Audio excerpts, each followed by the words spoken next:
Shadaqatus sirri tutfi'u ghadabar rabbi kama yatfa'ul ma'an nar. Sedekah memadamkan api neraka seperti air yang memadamkan api. Kita kalau nampak api, mudah-mudahan kita selamat daripada terbakar, amin. Lalu kemudian datang api, kita padamkan dengan air. Lalu kemudian macam mana memadamkan api neraka? Air sebanyak apa yang boleh memadamkan? Maka kata Nabi SAW, keutamaan yang ketiga adalah shadaqatus sirri tutfi'u ghadabar rabbi, sedekah memadamkan api neraka. Jadi kalau kita dulu banyak silap, banyak salah, banyak dosa, kullu bani Adam, semua manusia ini khata'un, semua pernah salah, pernah mabuk, pernah berzina, pernah minum khamar, pernah berjudi. Kalaupun dia tidak buat dosa yang zahir, pernah hasad, pernah dengki, busuk hati. Maka ketika itu macam mana memadamkan murka Allah dengan istighfar, memadamkan dengan sembahyang, solat, sunat, taubat. Ada satu cara lagi. Dengan cara apa? Memadamkannya dengan sedekah. Bismillahirrahmanirrahim. Assalamualaikum warahmatullahi wabarakatuh. Alhamdulillah, Allahumma salli ala Sayyidina Muhammad wa ala ali Sayyidina Muhammad. Kullu amrin dzibalin, semua amal yang baik, walam yubda' bihamdillah, kalau tidak diawali dengan alhamdulillah, pujian kepada Allah, fahuwa aqta', maka amal itu putus. Makna putus sampai di dunia saja, tak boleh dibawa sebagai bekal menghadap Allah. Maka kita ingin amal kita malam ini tidak putus, maka kita awali dengan alhamdulillahi rabbil alamin. Setiap majlis kalau tidak disebut namanya, maka majlis itu antanajifah, majlis yang busuk, majlis bau, majlis bangkai. Maka kita sebut namanya, Allahumma salli ala Sayyidina Muhammad wa ala ali Sayyidina Muhammad. Laisa minna, bukan golongan kami, kata Nabi SAW. Man lam yarham saghirana, sesiapa yang tidak sayang kepada budak anak kecil, walam ya'rif syarafa kabirina, tidak hormat kepada orang tua, maka dia tidak diperakui sebagai umat Nabi Muhammad SAW. Semua anak-anak muda-muda, belia-belia yang saya sayangi, para alim ulama, tuan-tuan guru, datuk-datuk, datin-datin, semua yang berhadir ini insyaallah dimuliakan Allah Subhanahu wa taala. Amin ya rabbal alamin. Tajuk kita malam ini 8 keutamaan orang yang bersedekah menurut Al-Qur'an dan sunnah Nabi Muhammad sallallahu alaihi wasallam. Keutamaan yang pertama, kalau orang mati itu ditanya, apakah kamu mau hidup lagi? Maka orang mati itu menjawab, tapi belum ada orang yang mati hidup lagi. Macam mana kita boleh tahu dia menjawab? Sebab diceritakan Allah dalam Al-Quran. Apa kata mereka? A'udzubillahi minasyaitonirrajim. Laula akhartani ila ajalin qarib. Kalaulah kami yang sudah mati ini diberi masa lagi, ajal, masa qarib, pendek, sikit, kejap. Kalaulah kami boleh dibagi masa hidup lagi walaupun sikit, walaupun kejap, apa yang ingin mereka lakukan? Fa'as-saddaqa, kami ingin bersodaqah. Mereka tak ada kata, kalaulah kami boleh hidup lagi, kami ingin jihad, tak ada. Kalau boleh hidup lagi, kami ingin pergi haji, tak ada. Mereka katakan, fa'as-saddaqa, kami ingin bersodaqah. Kenapa sedekah? Kenapa bukan perang?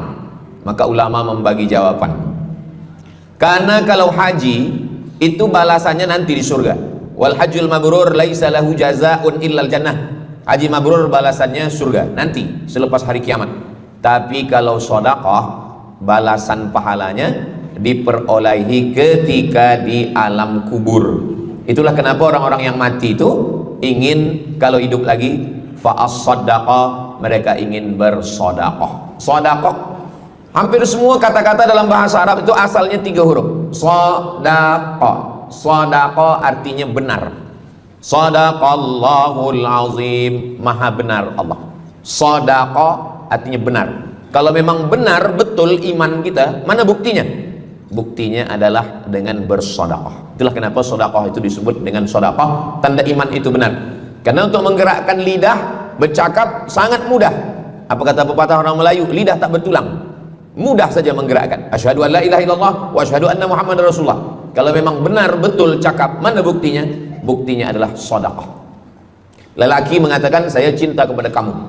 Senang saja nak mengatakan cinta, tapi apa bukti, proof, mana memang betul cinta? Maka dia mesti bagikan sedekah. Kalau yang tadi itu sedekah, kalau ini namanya sodak. Sodak artinya mahar. Mahar pernikahan lelaki dengan perempuan, aku nikahkan engkau dengan anak saya dengan memberikan cincin emas dan gelang rantai tunai. Itulah dia sodak, tanda bukti cinta dia kepada seorang perempuan. Sedekah benar.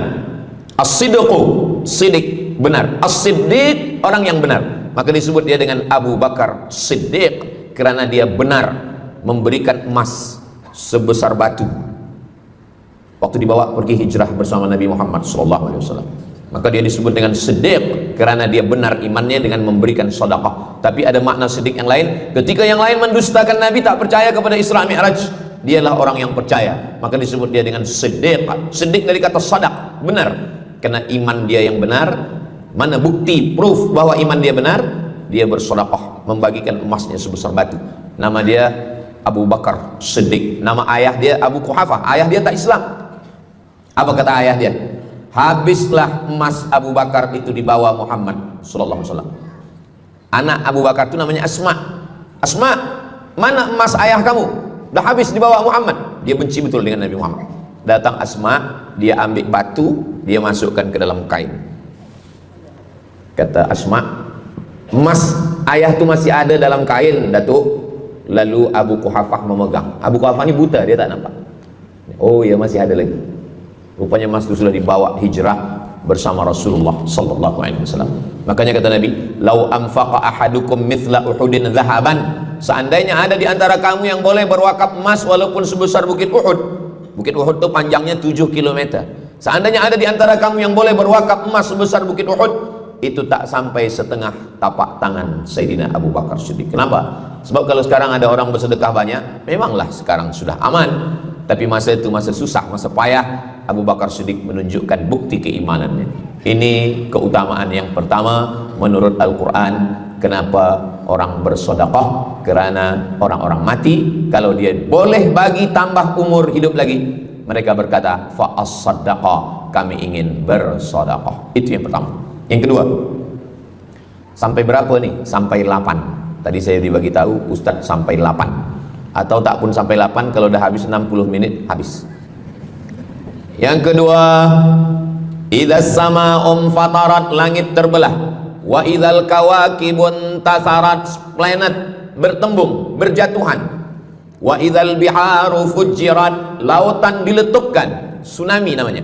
Wa idzal quburu bu'athirat, semua yang dikubur dibangkitkan.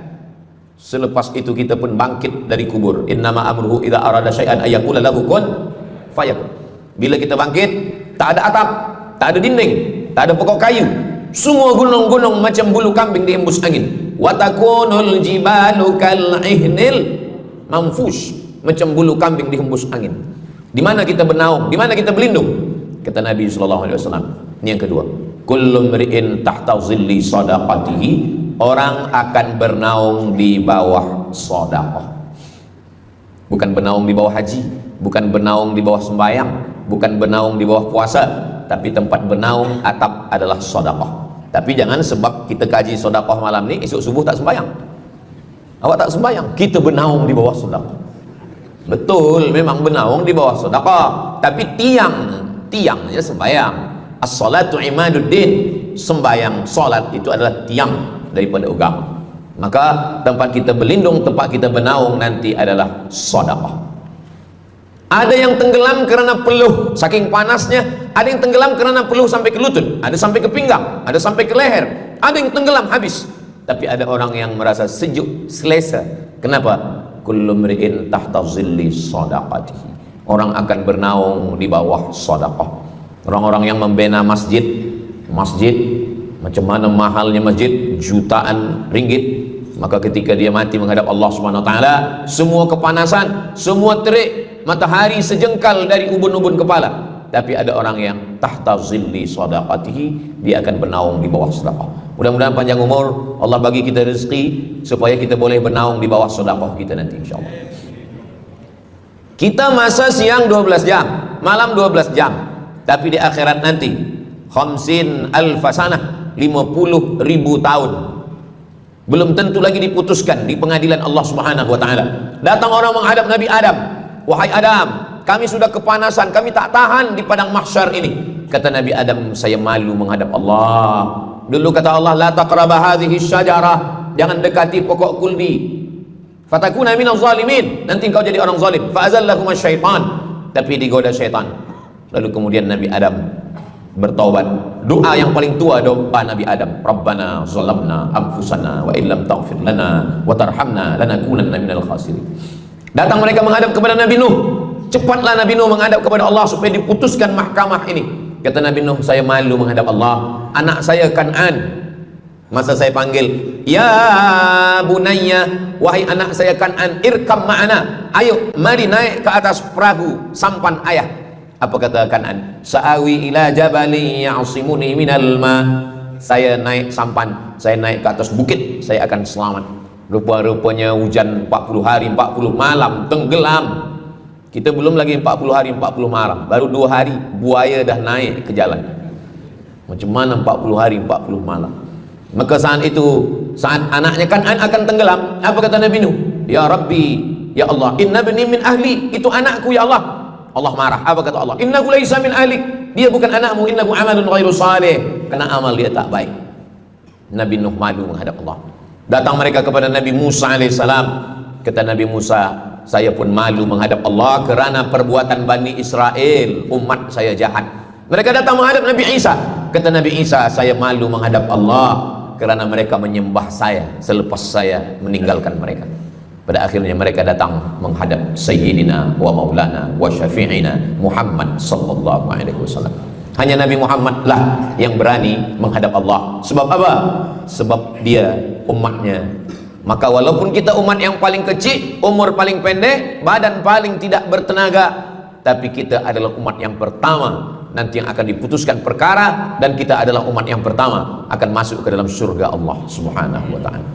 Maka banyak mereka yang ingin menjadi umat Nabi Muhammad. Bahkan Nabi Musa pun ingin menjadi umat Nabi Muhammad sallallahu alaihi wasallam. Masa Umar bin Khattab datang membawa lembaran-lembaran Taurat, Nabi berkata, "Apa itu wahai Musa?" "Taurat." Nabi Muhammad SAW memanggil, "Mari Taurat." Lalu Nabi Muhammad mengkoyak. Apa kata Nabi? "Lau kana Musa hayyan ma wasa'ahu illa iyattabi'ani." Kalaulah Musa masih hidup, dia pasti akan ikut saya. Dan itu betul pada peristiwa Isra dan Mi'raj.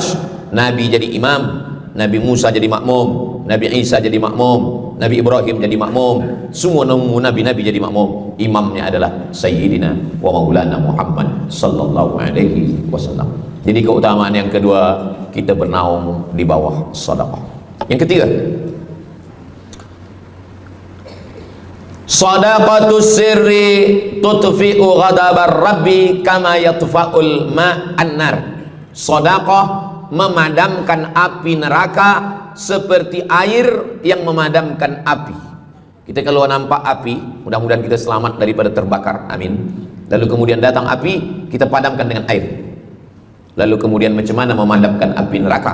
Air sebanyak apa yang boleh memadamkan?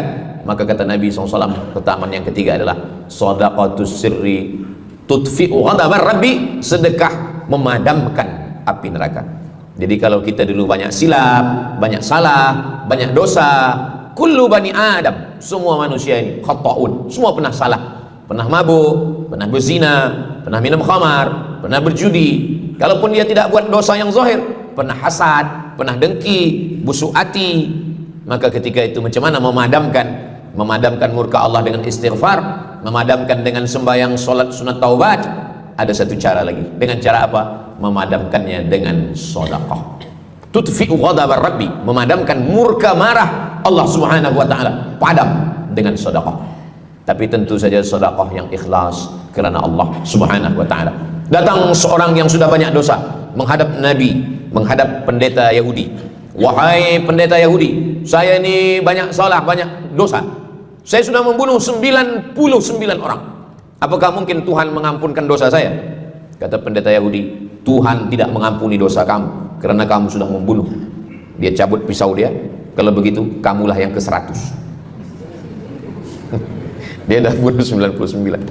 Itu maka saya takut juga kalau datang orang, "Ustaz Samad, apakah Allah mengampuni dosa saya?" Apa dosa kamu? Membunuh orang. Ya Allah, ampunkan dosa. Faqtulu anfusakum, bunuhlah diri kamu. Surat Al-Baqarah. Bunuhlah diri kamu. Fataba alaikum, Allah menerima taubat kamu dengan membunuh diri. Sebab Bani Israel minta ampun kepada Allah bukan dengan istighfar. Minta ampun kepada Allah bukan dengan sembahyang taubat. Bani Israel kalau dia minta ampun kepada Allah dulu zaman Nabi Musa, dia ambil pedang, dia ambil parang panjang, dia cari orang yang sama-sama berdosa. Saya ada dosa, saya cari tuan-tuan yang ada dosa. Tuan ada dosa? Ada. Kita nak bertobat? Ya, ayo kita. Nanti kita sama-sama cincang. Nanti Tuhan cincang saya cincang Tuhan. Kita sama-sama mati. Baru Allah ampunkan dosa. Faqtulu anfusakum, bunuhlah diri kamu. Fataba alaikum, Allah menerima taubat kamu. Tapi syariat Nabi Muhammad sallallahu alaihi wasallam. Ma min muslimin yuznibu dzamban. Kalau ada yang khilaf salah, summa yatatahhar, mandi taubat. Apalagi kita di Bandar Sri Begawan, bila tadi pesawat terbang nak landing turun, nampak cantik laut keliling. Jadi siapa nak mandi taubat, pergi ke laut. Kalau sampai ke tengah laut, bukan cuma dosa hilang, orangnya hilang sekali. Aku mandi taubat, saya mandi taubat. Selepas mandi taubat, tak boleh mandi taubat, wudu. Tak boleh wudu, tayamum. Selepas itu sembahyang sunat taubat. Usolli sunnat taubat raka'ataini lillahi ta'ala. Dosanya perlu sebut, jangan sebut. Ada seorang lelaki, maaf, nafsu dia tinggi. Lalu di jalan dia nampak perempuan. Selepas itu maaf, dia cium. Selepas itu dia datang ke Nabi, dia mengadu. Ya Rasulullah, tadi saya melakukan begini-begini. Tegak Umar bin Khattab, Allah sudah tutupi, kenapa kamu bukakan di hadapan orang ramai? Allah mengampuni manusia kecuali al-mujahirun. Al-mujahirun menampakkan dosanya dan bangga dengan dosanya. Ini orang akhir zaman ini sekarang banyak mujahirun. Dia mabuk, dia live streaming. Hai guys, dah mabuk ke malam ni? Ini al-mujahirun. Maka ulil amri mesti ambil hukum. Tapi orang yang pernah berdosa, pernah silap, pernah salah, jangan cerita lagi, tutup. Suami-suami kalau bertobat kepada Allah, mengadu kepada Allah, cukup. Jangan cerita ke istri. Allah menerima, istri tak terima. Jadi taubat cukup kepada Allah Subhanahu wa taala, mengadu dah. Bangkit tahajud malam minta kepada Allah. Jangan suara kuat-kuat. Cukup. Sebab tidak semua kejujuran boleh diterima orang lain. Tak semua perempuan boleh menerima kejujuran. Sakit hati dia. Allah Subhanahu wa taala Maha Pengampun. Selepas itu kemudian wa asbi'is sayyi'atal hasanata. Dosa-dosa silap khilaf masa lalu bagaimana menutupinya? Hasanata, perbuatan baik. Sembahyang baik, sholat baik, tapi ada yang paling baik. Apa dia? Shadaqatus sirri, memperbanyak sedekah, memadamkan murka Allah seperti api memadamkan, dipadamkan oleh air. Marah itu adalah kobaran dari api neraka. Bila kita sedang marah, itu adalah api neraka lahab. Lahab itu artinya berkobar. Lahab pakai ba, lahab. Sebab saya pernah juga lalu di satu jalan, ada rumah makan, restoran Abu Lahab, pakai P, lahab, mungkin lahab, makan lahab. Allah Subhanahu wa taala memadamkan murkanya. Inna rahmati sabaqat ghadabi, rahmatku lebih cepat daripada murkaku. Memang Allah marah, tapi ketika dia berbagi kepada orang lain, dia tutupi dosanya di masa yang lalu. Syarat taubat 3. Yang pertama, an-nadamu fil qalbi, menyesal dalam hati. Yang kedua, al-iqraru bil lisani, nyatakan dengan lisan, astaghfirullahalazim. Yang ketiga, al-itmaru alla ya'uda ilaihi abadan, tekad saya tidak akan buat lagi sampai mati. Namanya taubat nasuha. Nasuha, 3 huruf. Nasoha artinya menyaring madu. Datang orang memanjat pokok kayu, dia ambil parang panjang, dia potong sarang lebah jatuh ke bawah, disaring dengan kain tipis, lalu kemudian tersangkut di atas kain, lilinnya tersangkut, lebahnya tersangkut, anak lebah tersangkut, rantingnya tersangkut, dahannya tersangkut, maka keluarlah madu. Itu bahasa Arabnya namanya nasuha. Apa makna nasuha? Menyaring dosa-dosa sehingga yang tinggal hanya amal soleh, yang sampah-sampah tersangkut. Sekarang susah nak minum madu yang asli, banyak palsu. Macam mana Ustaz, saya ni suka spesihat minum madu. Apa tanda madu ni asli? Bawa pulang ke rumah. Kalau isteri marah, itu asli. Yang keempat, ini jangan diingat, lupakan. Yang keempat, apa itu keutamaan sedekah? Kata Nabi SAW, as-sadaqatu, sedekah itu tadfa'u mitatassu, menolak mati su'ul khatimah. Tak ada guna amal elok baik kalau mati dalam keadaan su'ul khatimah. Kita selalu berdoa, Allahumma khtim lana bihusnil khatimah. Maka cara untuk menolak mati su'ul khatimah ini adalah dengan cara sedekah. Banyak orang mati husnul khatimah, bukan ulama, meninggal di dalam Masjidil Haram sedang pakai ihram, selepas tawaf di belakang makam Ibrahim ketika sedang sujud terakhir. Itulah mati yang paling indah. Dalam wudhu, sedang sembahyang, di sujud terakhir, dalam tanah haram, dalam Masjidil Haram, di belakang makam Ibrahim. Meninggal, dibawa jenazah balik. Orang datang bertanya kepada ibunya, dia masih pemuda belia. Apakah dia ulama? Dia bukan ulama. Kenapa dia mulia betul? Apakah dia pernah perang ke Palestina? Tidak. 2-3 hari selepas itu, datang satu perempuan membawa budak kecil. Kamu siapa? Kami adalah orang yang tiap bulan dapat kiriman beras, minyak, dan makanan dari pemuda ini. Saya maaf, seorang janda, ini anak-anak saya, dan dia selalu bagikan uang dia untuk makan kami. Jadi nanti kalau ada orang meninggal, tiba-tiba selepas itu datang janda membawa anak, itu tanda husnul khatimah. Sebab dia belum nikah, dia masih lajang. Allah menunjukkan bahwa kalau engkau berbuat sedekah, maka Allah Subhanahu wa taala memberikan keutamaan husnul khatimah. Bukan setakat diselamatkan dari su'ul khatimah, tapi mendapatkan husnul khatimah. Ada seorang dari Maghribi, dari Maroko, Mesir, Libya, Tunisia, Algeria, Maghribi. Orang Maghribi ini bermimpi. Dalam mimpinya dia berjumpa dengan Nabi Muhammad SAW. Kata Nabi, engkau pergi ke Saudi Arabia, cari di kampung ini, nanti engkau jumpai seorang pemuda, sampaikan salamku kepada dia, katakan dia penghuni surga. Malam pertama mimpi, iya ke? Tidak ke? Jangan-jangan syaitan. Tak betul. Malam kedua mimpinya sama. Engkau pergi ke Saudi Arabia, datangi kampung ini, jumpai seorang pemuda namanya si fulan, bagi tahu ke dia, salamku untuk dia, sampaikan kepada dia bahwa dia penghuni surga. Nah, 2 kali. Ini udah agak kuat. Tunggu 3 kali, sampai 3 malam mimpinya sama. Akhirnya orang Maghrib ini terbang dari Casablanca sampai ke Jeddah. Dari Jeddah dia cari kampung yang disebut dalam mimpi. Sampai itu dia cari pemuda. Adakah di kampung ini seorang pemuda namanya si fulan? Betul. Dia tengok, biasa saja. Bukan ulama, bukan macam Musa Abdul Somad. Tak mungkin mimpi salah 3 kali betul-betul. Lalu disampaikan kepada dia, fulan, saya 3 malam bermimpi Rasul SAW menyampaikan salam kepada engkau. Assalamualaikum. Kata Nabi, engkau adalah penghuni surga. Dia pun terkejut. Saya bukan ulama, saya orang biasa. Apa amal kamu? Sembahyang saya biasa saja, puasa sunat saya biasa saja. Hanya saja saya tak pernah menyimpan hasad dendam, dan saya selalu membagikan uang kepada fakir miskin, anak yatim, dan du'afa. Selepas mendapatkan itu, dia pun menangis, dia pun bersedih, karena dia merasa dia tak layak dicintai, karena dia merasa banyak silap, banyak salah. Rupanya rahmat Allah itu turun bukan kepada orang yang alim tapi sombong, bukan kepada orang yang kaya tapi takbur, tapi kepada orang yang hatinya hancur berkeping karena takut kepada Allah Subhanahu wa taala. Selepas itu dia pun meninggal dalam keadaan husnul khatimah setelah mendapatkan janji dari Rasulullah sallallahu alaihi wasallam. Apa maknanya? Bahwa kalau kita tak boleh sembahyang sampai tegak lutut bengkak, kalau kita tak tergolong orang yang rajin puasa sunat berhari-hari, kalau kita bukan orang yang kuat berjihad fisabilillah, maka carilah satu pintu. Pintu itu bernama babus sedekah. Karena banyak yang sudah melaluinya dan mereka dimuliakan Allah, diselamatkan daripada su'ul khatimah. Yang keberapa? Kelima. Saya sebetulnya ingat, saya nak cuba aja. Kalau jamaah masih ingat, itu maknanya mereka masih konsen lagi, masih Masih sedar. Kalau dah terserah Ustaz lah, nama berapa kami pun dah tak balik ke dalam.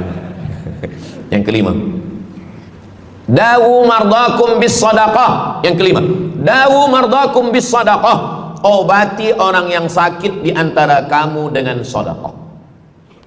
Datang seorang lelaki yang lututnya bernanah menemui Imam Abdurrahman ibnu Mahdi. Wahai Imam Abdurrahman bin Mahdi, lutut saya ni bernanah, tak sihat-sihat.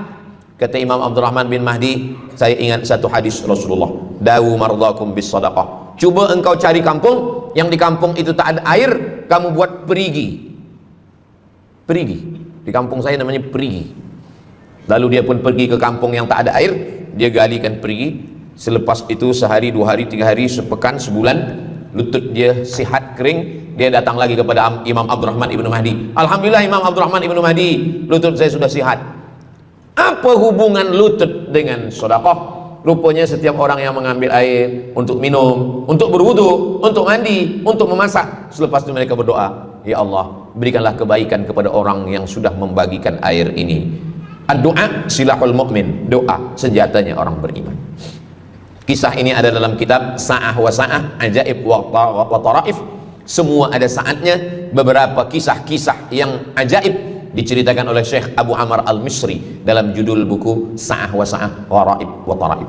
Sudah diterjemahkan ke dalam bahasa Melayu, judulnya Semua Ada Saatnya. Nama penerjemahnya Abdul Somad. Boleh dicari di google.com. Semua ada saat. Lalu kemudian saya sampaikan hadis ini di masjid. Dawu mardakum bis sadaqah. Obatilah orang yang sakit di antara kamu dengan sedekah. Selepas itu saya turun dari masjid, saya pergi ke kereta, di parking, datang seorang jamaah. Memang yang Ustaz sampaikan tadi betul. Kata saya, memang betul.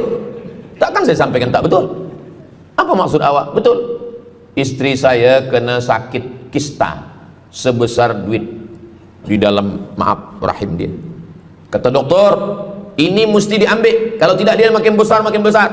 Tapi kalau diambil, dicabut, operate, nanti akan tercabut rahim sekali.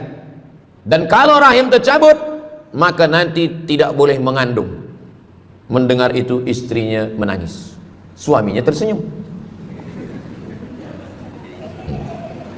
Yang senyum budak kecil pula. Lalu kemudian rupanya istri dia tahu tentang hadis Nabi, dawu mardakum bis sadaqah. Obatilah orang yang sakit dengan bersedekah. Maka dia pun bersedekah. Selepas itu mereka pergi lagi medical check up ke hospital. Sampai di hospital dicek USG, rupanya kista itu makin kecil dan hilang. Doktor tu pula bertanya balik, awak makan apa? Saya makan nasi, kata dia. Minum apa? Minum teh tarik. Saya amalkan hadis Nabi Muhammad SAW, dawu mardakum bis sadaqah. Kata doktor, awak tak perlu operate, dan ini tidak perlu dibelah, dan rahim awak masih boleh mengandung. Istrinya tersenyum, lakinya pula menangis. Begitulah Allah Subhanahu wa ta'ala. Syekh Abu Amr Al-Misri bercerita tentang seorang perempuan di Saudi Arabia. Dia pergi ke Amerika. Kata doktor di Amerika, kamu sudah balik ke rumah, makan kenyang, tidur lelap. Nanti kalau puan-puan pergi hospital, lalu dokter bercakap, balik ke rumah, makan kenyang, tidur lelap. Itu maknanya malaikat maut dah dekat, tak ada obat. Maka dia pun balik ke Saudi Arabia, dia ambil harta dia sedekah, dia sisa dia bagikan baki sikit untuk ahli waris. Selepas itu last kali dia pergi lagi ke Amerika, last medical check up. Apa kata doktor di Amerika? Kami sudah cek, kamu sihat walafiat. Banyak sekali orang-orang yang diberikan Allah Subhanahu wa taala keutamaan dengan sedekah, mukjizat, bahwa Nabi SAW sudah meninggal dunia, tapi mukjizatnya masih ada sampai akhir zaman ini. Di antaranya adalah dawu mardakum bis sadaqah. Obatilah orang yang sakit di antara kamu dengan bersedekah. Yang ketujuh, yatsba'ul mayyita salasun. Yang mengiringi mayat orang mati ke liang lahat ada 3. Yang pertama, mal. Bahasa Arabnya mal. Orang kita menyebut mall, harta. Yang mengiringi manusia ke liang lahat, yang pertama malu, harta. Yang kedua ahluhu, istri, anak, menantu, kawan, jiran, sahabat. Yarji'usnani, yang dua ni balik ke rumah, anak balik, istri balik, kereta balik, semua balik. Wa yabqa wahidun, yang kekal hanya satu. Apa dia? Yang kekal hanya satu, itulah dia shadaqatuhu. Sedekah lah yang kekal. Itulah kenapa orang-orang meninggal dunia. Kita di atas dunia ini, kata Nabi, baina sittin wa sab'in. Kita hidup di atas dunia ini antara sittin 60, sab'in 70. 60 70, 60 70.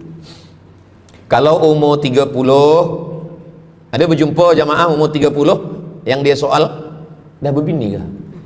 Dah bini? Belum. Oh. Awak dah menikah? Belum. Apa belum nikah lagi? Kejap lagi Ramadan. Takkan jaga subuh? Macam mana nak sembahyang? Macam mana nak sahur?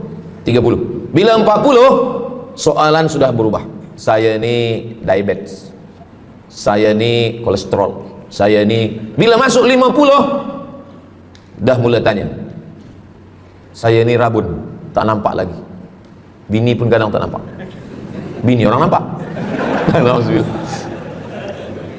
Bila 60, mendengar tazkirah Ustaz Somad, mendengar tazkirah Ustaz Somad, kunci satu, jangan tersinggung. Ada beberapa jamaah tersinggung, balik meninggal.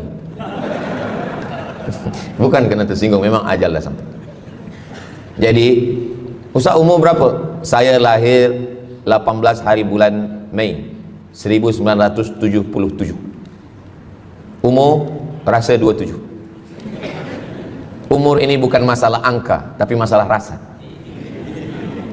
Semua yang hadir uban, semua yang hadir banyak uban, semua yang hadir malam ini muda. Mana muda lagi saat kami dah tua. Ini bukan orang tua, ini orang tua yang terjebak di tubuh pemuda. Ini semua pemuda-pemuda. Siapapun yang sembahyang ke masjid, siapapun yang berjamaah, maka dia muda. Siapapun yang tidur di rumah tak sembahyang, dia sudah tua. Lautan kan kuseberangi, gunung kan kudaki, masjid kulalui. Ini orang tua semua. Jadi tua dan muda itu bukan masalah usia, bukan masalah umur, tapi masalah perasaan kita. Saya kalau ditanya orang, umur Ustaz berapa? Qamariyah apa Syamsiah? Muharram Safar apa Januari Februari? Jadi masalah umur ini, insya Allah kita semua dibagi Allah kesehatan. Amin ya rabbal alamin. Yang sakit-sakit diangkat Allah penyakitnya. Amin. Jadi kata Nabi SAW, semuanya tinggal. Wa yabqa wahidun, yang tinggal hanya satu. Wa amaluhu, di antara amal adalah sedekah. Itu yang ketujuh. Nabi meninggal umur 63 tahun. Abu Bakar Siddiq 63 tahun. Imam Syafi'i lahir 150, meninggal 204.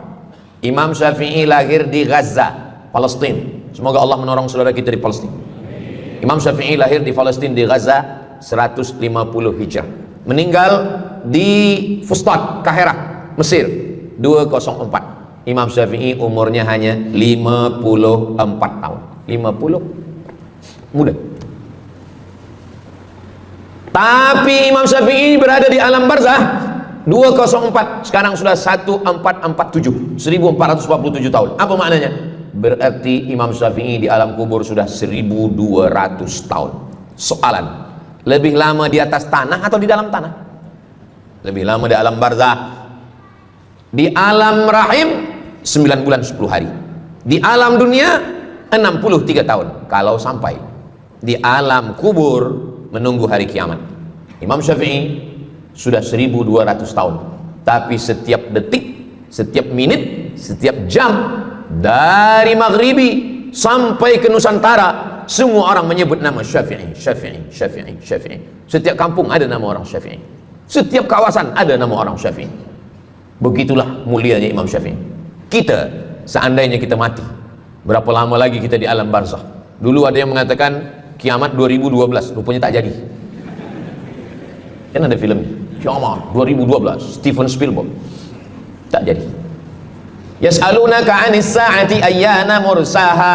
Mereka bertanya kepadamu tentang hari kiamat. Qul, katakan, la ya'lamuha illa, yang tahu hanya Allah Subhanahu wa ta'ala. Pikirkan, kalau kita mati, apa yang akan mengalir?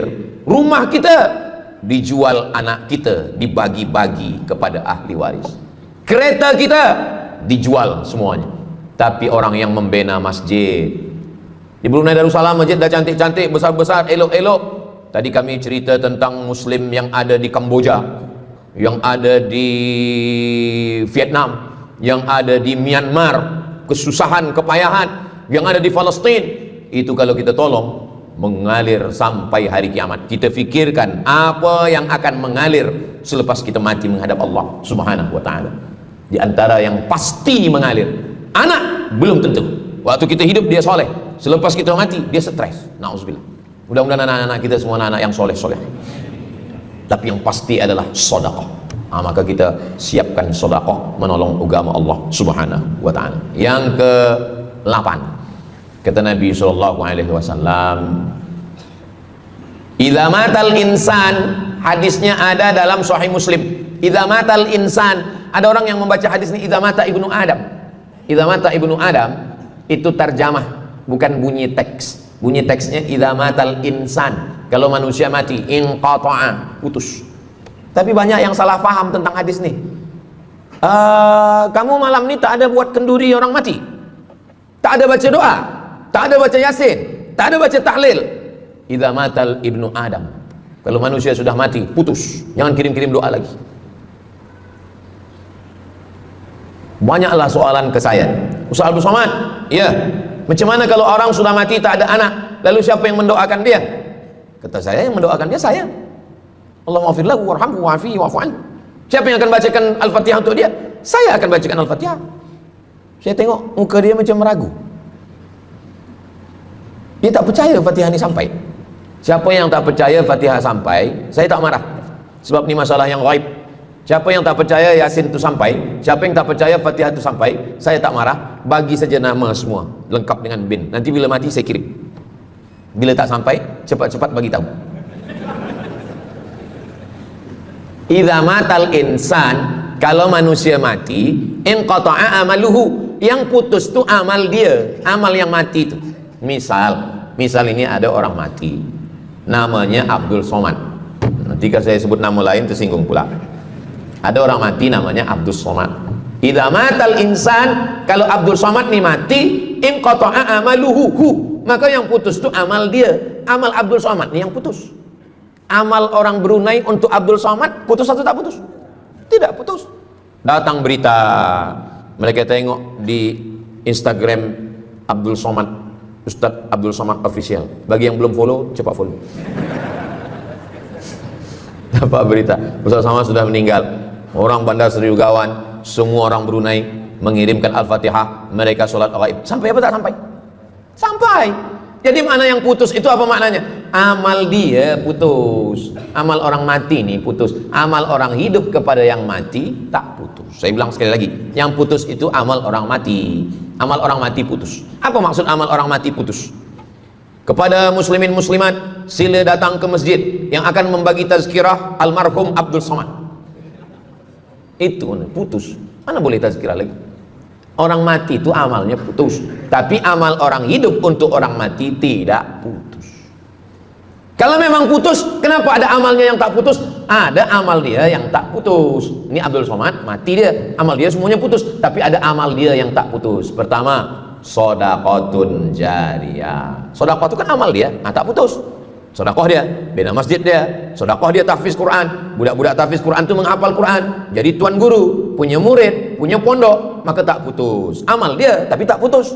Yang kedua, ilmun yuntafa'u bih, mengajar dia, diamalkan orang, tak putus. Waladun solihun, anak soleh.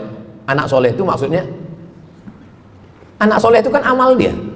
Itu yang banyak orang yang tak paham. Macam mana amal soleh macam mana amal soleh itu amal kita? Macam mana anak soleh itu amal kita? Kalau istri, mohon maaf, kalau istri awak cuma awak tengok saja, apakah mungkin dia hamil? Itu dah payah betul dah menjelaskan. Maknanya anak kita itu amal kita. Maka kalau kita mati, dia tetap mengalir. Bukan berarti doa orang lain tak sampai. Ini banyak orang salah faham. Selepas orang meninggal, tak usah baca doa lagi, tak usah Allahumma ighfir lahu lagi, tak usah baca yasin lagi, tak sampai. Maksud putus itu amal orang mati itu putus. Kalaulah putus amal orang hidup kepada orang mati, tak ada sholat jenazah. Nanti kalau ada orang mengatakan, tak usah baca doa, kita udah putus semua. Nanti bila dia mati, jangan sembahyangkan. Sebab sembahyang jenazah itu kan amal orang hidup untuk orang mati.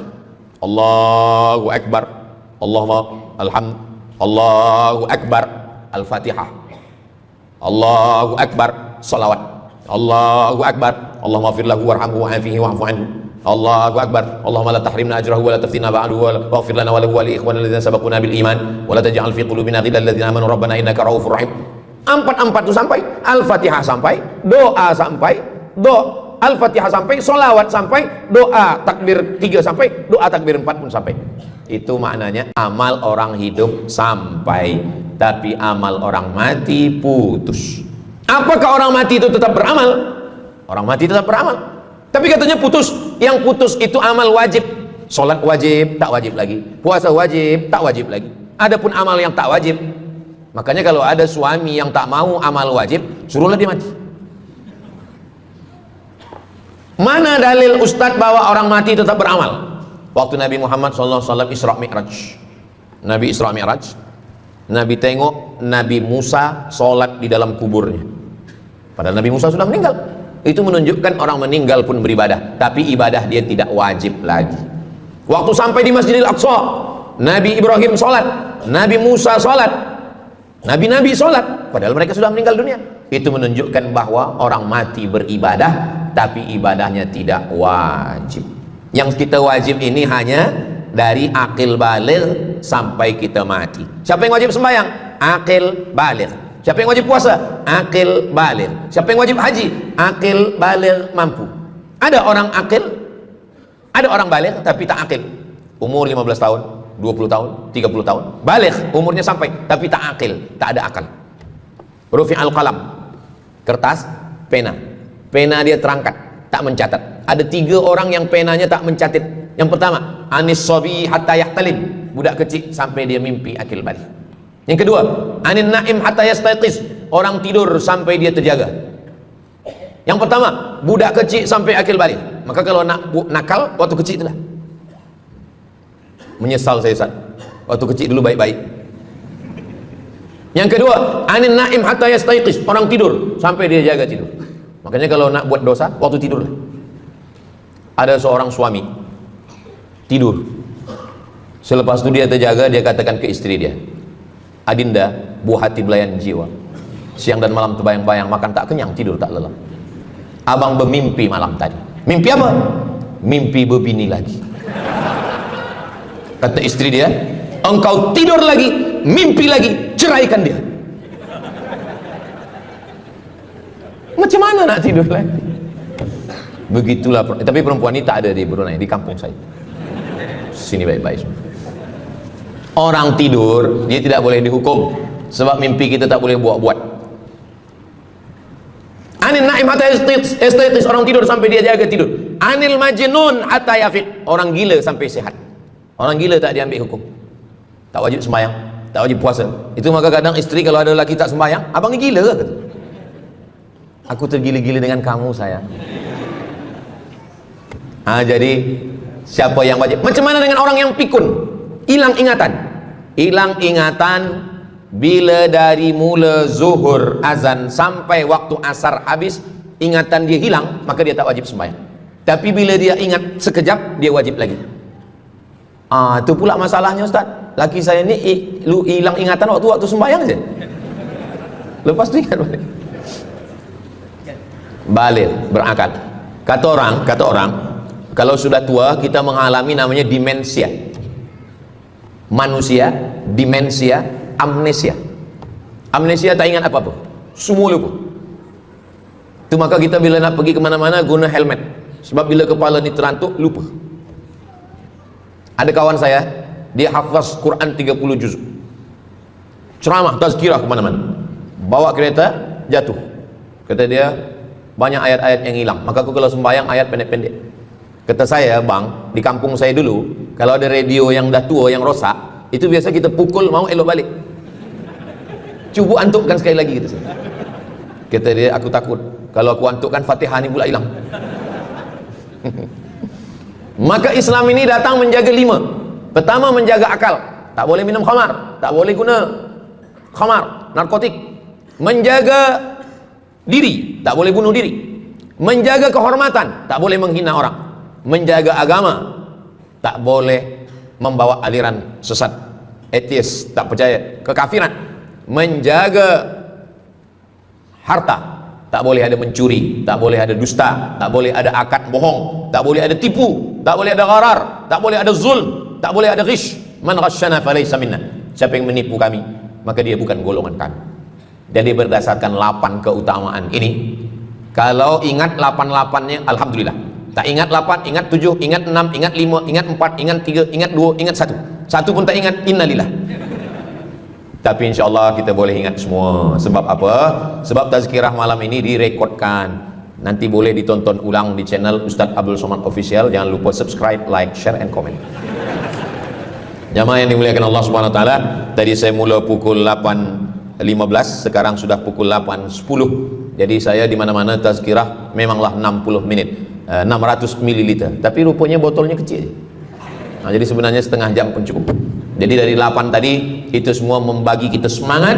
Kalau ada orang yang mengatakan Islam ini agama yang menyuruh kita tak usahlah berniaga, tak usahlah bertanam kelapa sawit, tak usahlah bertanam kelapa, tak usahlah buka ikan, tak usahlah bertani. Sesungguhnya Islam ini agama yang menyuruh kita berusaha. Masuk masjid, Allah maftah li abwaaba rahmatik. Keluar masjid, Allahumma inni as'aluka min fadlik. Kenapa keluar masjid minta rezeki? Sebab peniaga, pedagang, bisnismen dapat duit. Duitnya bukan untuk dunia, duitnya untuk akhirat. Jadi kalau ada orang mengatakan kereta tak dibawa mati, siapa kata kereta tak dibawa mati? Kereta boleh dibawa mati. Kereta yang macam mana? Kereta wakaf. Ada kereta 10, wakafkan untuk tahfiz Quran. Masa emak saya meninggal, berpesan dia, nanti kalau aku mati, tolong kuburkan aku di samping makam ayahku. Dari tempat saya, rumah saya ke kampung mak saya jauh, 10 jam naik kereta. Hospital tak nak bagi kereta ambulan. Maka selepas itu saya azam dalam diri saya, nanti kalau ada duit, kita buatkan kereta wakaf ambulan. Siapapun saja yang sakit meninggal free. Alhamdulillah kami ada yayasan tabung wakaf umat namanya, 2 kereta ambulan sekarang. Siapapun yang sakit free. Naik kereta ni free, syaratnya 2, sakit mati. Alhamdulillah, sesiapa saja datang boleh. Jadi saya rasa sakit hati dalam hati saya itu, saya mesti azamkan, tekadkan ini. Begitu juga dengan tahfiz. Guru-guru, cikgu-cikgu, pelajar-pelajar, buatkan kereta. Begitu juga dengan rumah. Apa kata orang? Untuk apa bina rumah elok-elok, rumah besar? Rumah tak dibawa mati. Rumah boleh dibawa mati. Rumah yang mana? Rumah tahfiz Quran. Assalamualaikum. Waalaikumsalam. Ustaz Abdul Somad. Betul. Saya ada rumah Ustaz, 9 bilik, 2 aras, parking lapang.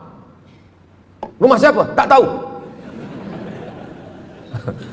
Ini rumah siapa Tuan? Tuan Haji. Rumah saya. Tuan Haji di mana sekarang? Saya di Surabaya, Ustaz Abdul Somad. Rupanya dia dulu kerja kilang minyak di Riau, Sumatera. Lepas pencen dia balik ke Jawa. Jadi rumah ini saya nak wakafkan. Wakafkan sekarang kami buat rumah tahfiz Quran.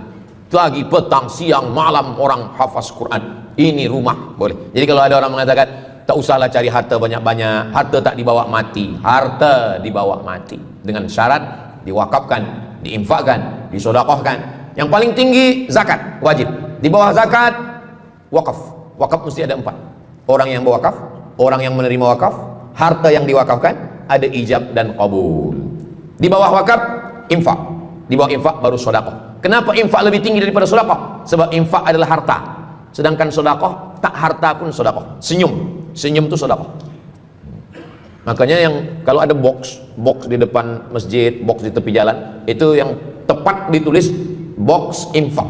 Jangan box sedekah. Sebab kalau box sedekah nanti orang senyum aja. Tabassumika fi wajhi akhika sedekah. Senyummu ke wajah saudaramu adalah sedekah. Tolong untuk dibaca Ustaz.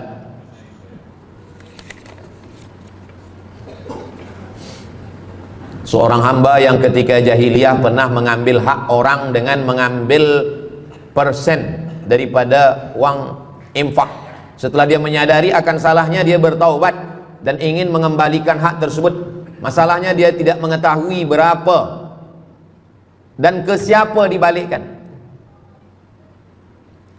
Kalau kita termakan terpakai duit yang kita tak tahu entah punya siapa, Coba ingat-ingat, memang kalau masalah ini kadang kita lupa memang. Coba ingat tahun berapa? Sebab duit 1 ringgit tahun 80 dengan 2025 tak sama nilainya, sebab ada inflasi ekonomi. Nah, jadi coba ingat, tengok dengan harga emas.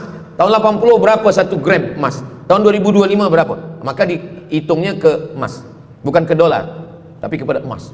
Nah, selepas kita dapat harga emas, lalu kita balikkan. Misalkan tahun 80 100 ringgit itu 1, 2, 3 gram. Nah, maka yang sekarang kita tidak balikkan 100 ringgit, tapi kita balikkan sekarang 2025 dengan 3 gram emas. Berapa harga 3 gram emas? Lepas itu kita balikkan. Kalau kita tak tahu orangnya di mana, anak cucunya, ahli warisnya tak tahu, maka kita serahkan kepada masalih ammah. Masalih ammah artinya kepentingan umum. Pendidikan tahfiz Quran, sekolah, tempat anak yatim, tempat duafa fakir miskin, ke masjid, boleh. Nah, tapi kalau kita bawa duit haram, duit tak jelas, kita serahkan saja. Datang, tuan guru bagi dah. Jangan sebut pula tuan guru, ini ada beberapa duit haram saya nak bagi ini. Serahkan. Begitu juga dengan orang yang menyimpan uang di bank yang bukan Islamic bank. Syukran, jazakumullah khair.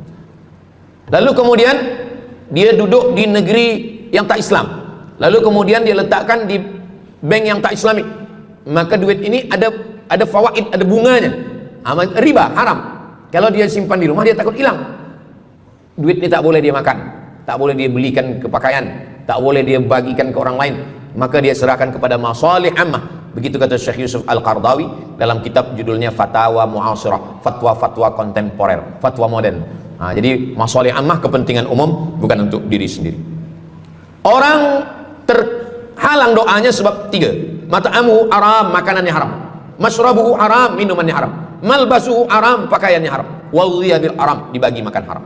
Nah, jadi kalau kita selamatkan, insya Allah Allah pun menyelamatkan kita semua. Mudah-mudahan Allah bagi kita, anak cucu kita rezeki, supaya kita boleh mengamalkan pintu sedekah ini. Salah satu pintu surga ada namanya babus sedekah. Orang yang masuk surga melalui pintu karena banyak bersedekah. Mudah-mudahan kita dan anak cucu kita termasuk dalam golongan itu insya Allah. Ala hadhihi niyyah al-Fatihah. أعوذ بالله من الشيطان الرجيم بسم الله الرحمن الرحيم الحمد لله رب العالمين الرحمن الرحيم مالك يوم الدين إياك نعبد وإياك نستعين اهدنا الصراط المستقيم صراط الذين أنعمت عليهم غير المغضوب عليهم ولا الضالين آمين اللهم صل على سيدنا محمد وعلى آل سيدنا محمد اللهم أنزل الرحمة والسلامة والبركة على هذه الجماعة يا الله turunkanlah keselamatan, kerahmatan, keberkahan kepada seluruh jamaah yang hadir ini ya Allah. Allah marzuqna rizqan halalan thayyiban mubarakan fi. Berikanlah kami rezeki yang halal yang barakah supaya kami dapat berwakaf, berinfak dan bersedekah. Ya muyassir kulli asir, engkau yang memudahkan segala yang susah. Yassir lana umurana, mudahkan segala urusan kami, umurad dunya wal akhirah, urusan dunia dan urusan akhirat ya Allah. Allahumma wasi' arzaqana, lapangkan rezeki kami. Barik lana fi umurina, berikan berkah pada umur kami. La tada' lana dzamban illa ghafartah. Pulang kami dari majelis ilmu ini dalam keadaan bersih dari segala dosa-dosa. Wala dainan illa qadaita, tolong kami lepas dari segala hutang piutang riba. Wala maridan illa syafaita, ada saudara kami yang sakit, angkat penyakitnya, sihatkan ya Allah. Wala mayyitan illa rahimtah, yang meninggal dunia, curahkan rahmat kasih sayangmu, lapangkan kuburnya, selamatkan dari azab ya Allah. Wala aziban illa zawajatah, yang belum menikah, berikanlah jodoh yang baik-baik ya Allah. Wala raghiban illa anjabatah, yang belum ada keturunan, berikanlah anak yang soleh, penghafal Quran, mujahid fi sabilillah. Allahumma ja'al hadzal balada baladan amina, jadikanlah negeri tempat tinggal kami negeri yang aman dan damai. Allahumma dafa'an al-ghala wal waba wal fahsya wal riba wal zina wal munkar, selamatkan dari malapetaka, bencana, musibah, segala perbuatan keji dan munkar. Rabbana fir lana dzunubana wa li walidaina wa li abaina wa li ummahatina wa li ajdadina wa li masyayikhina, ampunkan dosa kami, datuk nenek moyang kami, guru-guru kami, wa liman hadarana, semua yang hadir dan mengikuti kajian kami malam ini ya Allah. Rabbana atina fid dunya hasanah wa fil akhirati hasanah wa qina adzabannar. Wa sallallahu ala sayyidina Muhammad wa ala alihi washabihi wasallam. Walhamdulillahi rabbil alamin. Taqabbalallahu minkum minna wa minkum taqabbal ya karim. Terima kasih segala perhatian. Mohon maaf segala kesilapan. Aku qauli hadza astaghfirullah li wa lakum. Saya tutup dengan pantun penutup. Menangkap puyuh di Bukit Selasih. Thank you dan terima kasih. Wassalamualaikum warahmatullahi wabarakatuh.